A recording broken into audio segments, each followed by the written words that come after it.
नभो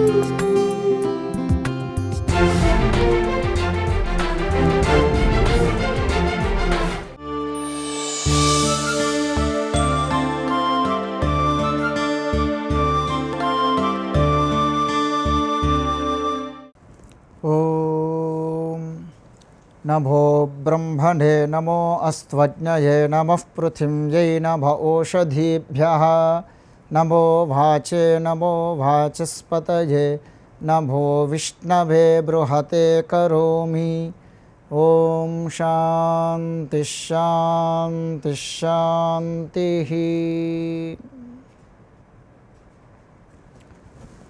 दूरदर्शन प्रेक्षकुलकी नमस्कारं।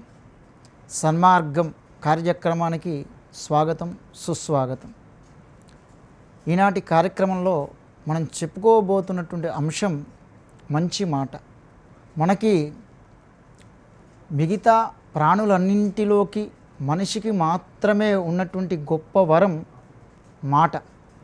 ఇది ఇక ఏ ప్రాణికి లేదు.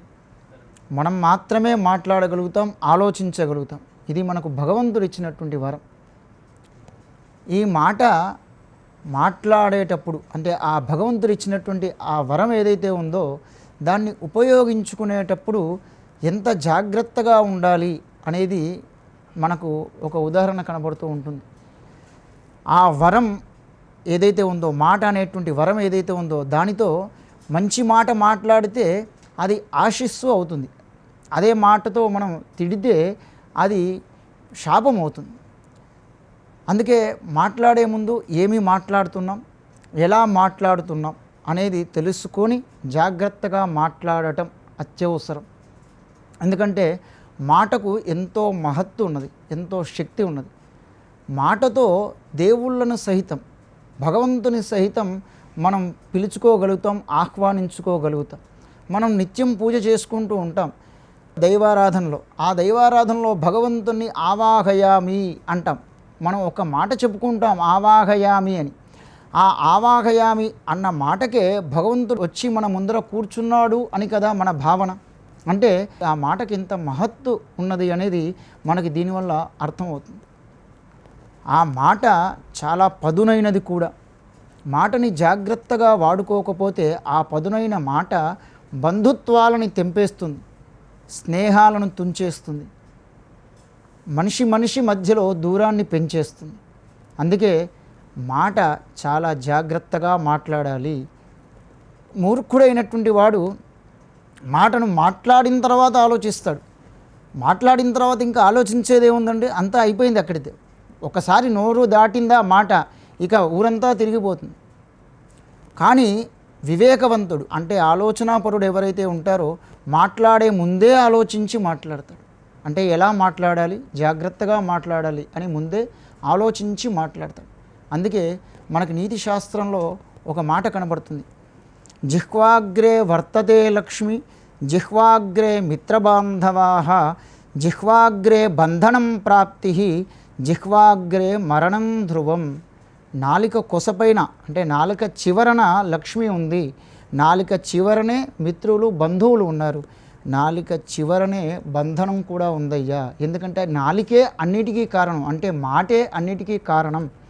అటువంటి మాటను మనం ఎంత జాగ్రత్తగా ఆచి తూచి అంటారు. అందుకే ఆచి తూచి మాట్లాడాలి.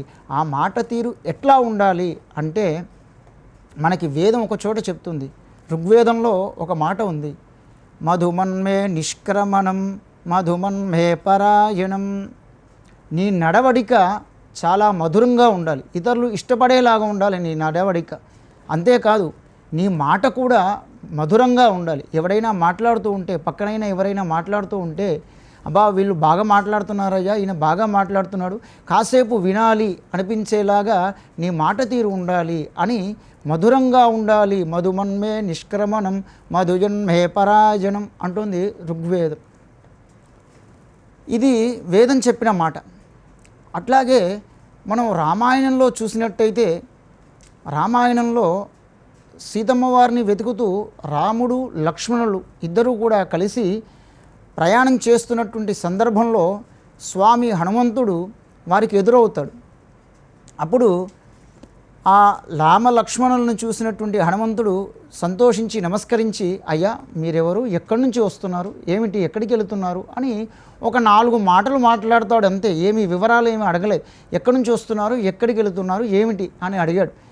ఈ మాట విన్నటువంటి రామచంద్రస్వామి చాలా సంతోషించాడు. హనుమంతుడు మాట్లాడినటువంటి ఆ 4 మాటలకి సంతోషించి పక్కనున్నటువంటి లక్ష్మణుతో చెప్తాడు, ఓ లక్ష్మణ, నా ఋగ్వేద వినీతస్య నా యజుర్వేదధారిణః న సామవేద విదుషః శక్యమేవం ప్రభాషితుం.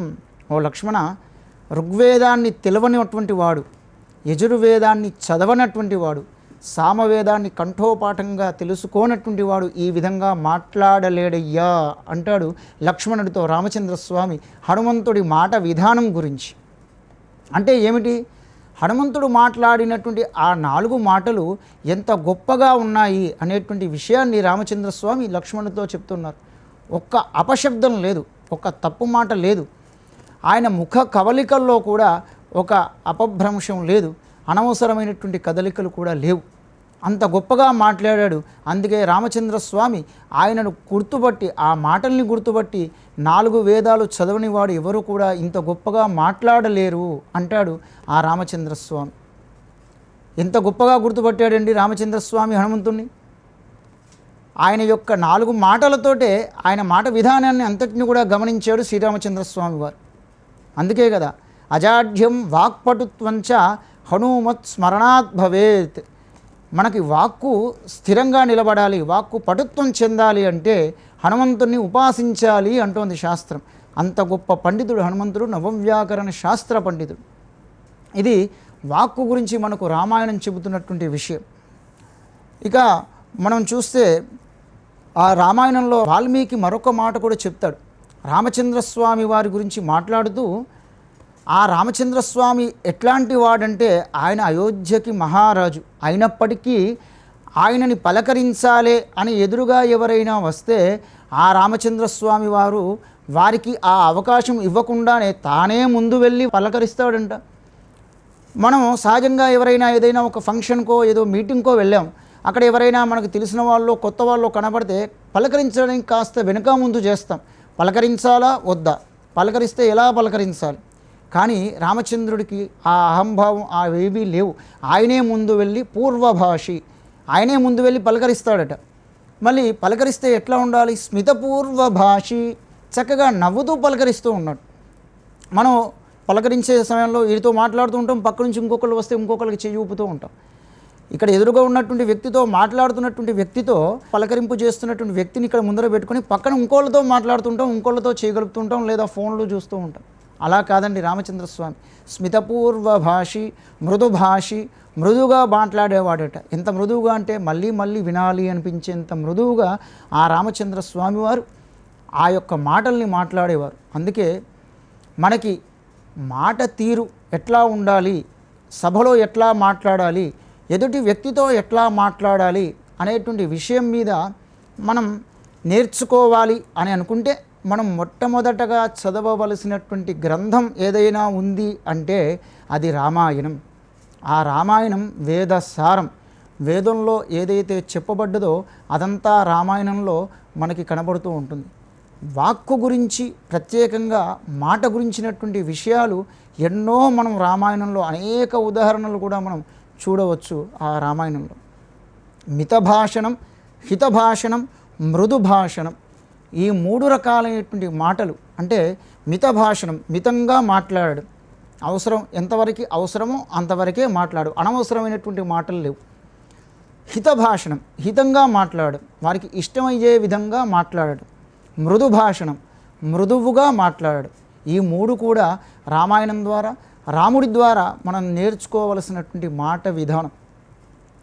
అయితే మనం ఒక సందర్భంలో అనుకుంటూ ఉంటాం, ఇవాళ ఏదైనా కార్యక్రమానికి బయటికి వెళదాం, లేదా ఒక ప్రోగ్రాంకి ఏదో ఒక ఫంక్షన్కి అటెండ్ అవ్వాలి, మరి ఎలా తయారవ్వాలి అంటే చక్కటి డ్రెస్సు వేసుకోవాలి, మంచి ఆభరణాలు ధరించాలి, ఎందుకంటే మంచిగా కనబడాలి కదా అని మనం బాగా తయారయ్యి బయలుదేరుతాం. మరి ఏమిటి, అవే నిజమైన ఆభరణాల, అదే నిజమైన అందమా? అందంగా కనబడాలి అంటే ఆభరణాలు, మంచి వస్త్రధారణ ఉండటం అవసరమే. కానీ దానితో పాటు అవసరమైనటువంటిది ఇంకొకటి కూడా ఉన్నది. అది ఏమిటి అంటే వాక్కు. దాన్నే భర్తృహరి తన సుభాషితంలో చెప్తాడు. కేయూరాణి నభూషయంతి పురుషం హారాణ చంద్రోజ్వల న స్నానం న విలేపనం న కుసుమం నాలంకృతామూర్ధజాః వాణ్యేక సమలంకరోతి పురుషం యా సంస్కృతా ధార్యతే క్షీయంతే కలుభూషణాని సతతం వాగ్భూషణం భూషణం. చందనాలు చక్కగా స్నానం చేసాం, మంచి వాసన వచ్చేటువంటి ఒక చందనం పూసుకొని వచ్చాం. కానీ అది ఎంతవరకు ఉంటుంది? దాని సమయం ఉన్నంతవరకే. ఆ తర్వాత అది నశించిపోతుంది. ఒక ఆభరణాన్ని మెల్లో వేసుకున్నాం, కేయూరాని ఆభరణాలు వేసుకున్నాం. ఇవాళ ఉంది ఆభరణం, రేపు ఉండకపోవచ్చు. ఆభరణం కరిగిస్తే కరిగిపోతుంది. రేపు ఇవాళ ఉన్నటువంటి ఆభరణం రేపు ఉండదు. నా చంద్రోజ్వల చక్కగా అలంకారం చేసుకొని వచ్చాం, ఆ అలంకారం కూడా రేపటికి నిలిచిపోయి ఉండదు. తల్లో పూలు పెట్టుకున్నారు, ఆ పూలు కూడా రేపటికి ఉండవు. మరి ఏది? ఇవేవి నిజమైనటువంటి అందం కాదు. అందానికి అవసరమే, కానీ నిజమైనటువంటి అందము ఇవేవి కావు. మరి ఏది నిజమైన అందము అంటే అప్పుడు చెప్తాడు, వాగ్భూషణం భూషణం. వాక్కే నిజమైనటువంటి భూషణం, అంటే మాట తీరే నిజమైన ఆభరణం.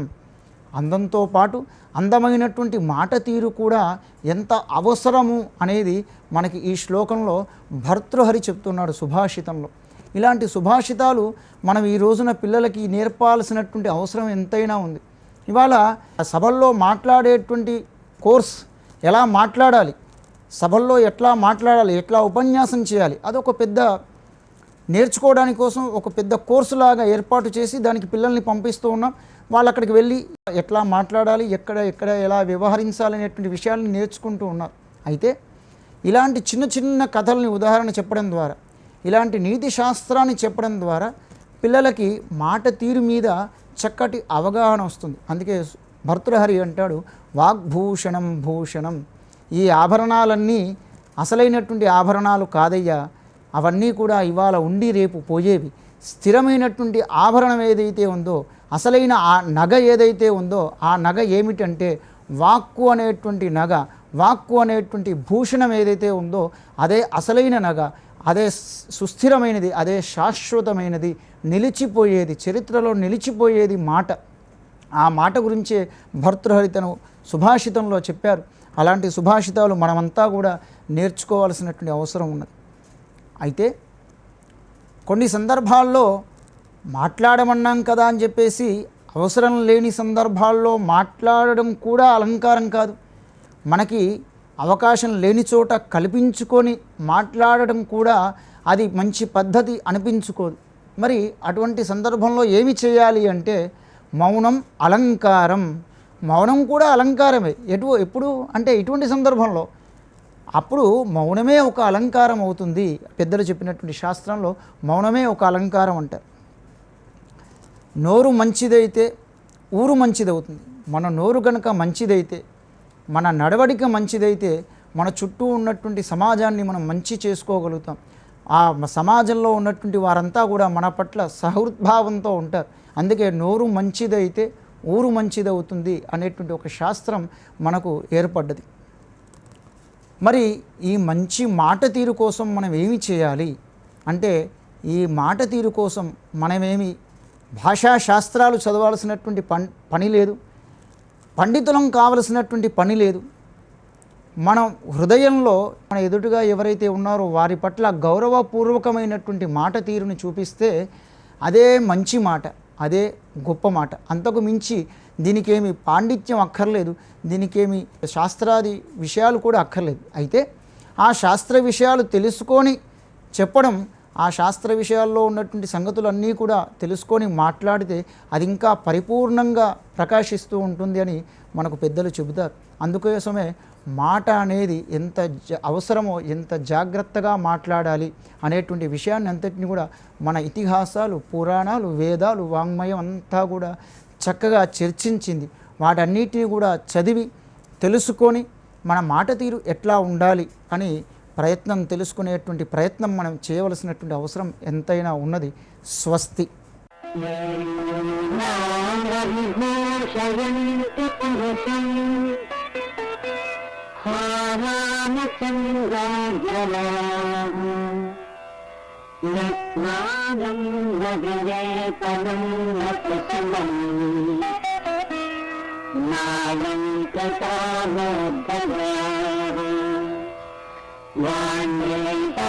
కమలం కరోతి పురుషం యా సంస్కృతా భారత క్షీయంతో ఖలభూషణాని సతతం యా భూషణం